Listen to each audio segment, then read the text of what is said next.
আমি তোমাকে দেখাবো কিভাবে আমি আমার দাদির ঐতিহ্যবাহী পদ্ধতিতে বাঁশের পাতা দিয়ে মুখের সাবান তৈরি করেছি।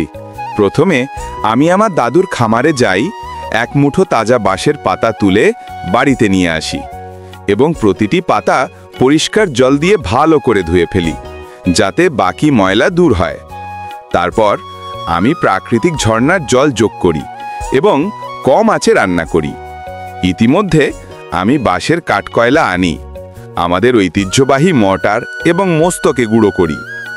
এরপরে আমি মোটা কণা আলাদা করার জন্য একটি সূক্ষ্ম চালনি দিয়ে ছেঁকে নিই, ফলে বাঁশের কাঠকয়লার গুঁড়ো তৈরি হয়।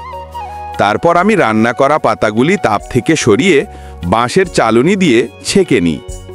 আমি এই প্রাকৃতিক বাঁশের নির্যাসে সামান্য কস্টিক সোডা যোগ করি, ভালো করে মিশিয়ে নিই এবং তারপর একটি বড় পাত্রে প্রস্তুত চা তেল, জলপাই তেল, নারকেল তেল এবং প্রাকৃতিক বাঁশের পাতার নির্যাস যোগ করি এবং ঘন না হওয়া পর্যন্ত ভালোভাবে মিশিয়ে নিই।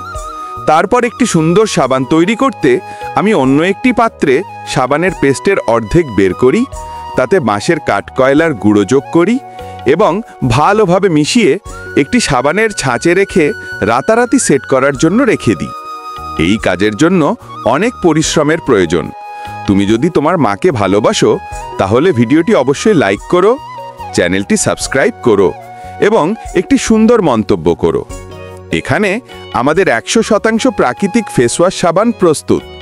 এটি কেবল মুখ ধোয় না, বরং ত্বকের জন্য প্রাকৃতিক পুষ্টিও যোগায়। আমার প্রাকৃতিক ফেসওয়াশ সাবান এবং আমাকে তুমি 10-এর মধ্যে কত নম্বর দেবে? দয়া করে চ্যানেলটি সাবস্ক্রাইব করুন, লাইক, কমেন্ট, শেয়ার করে উপকার করুন।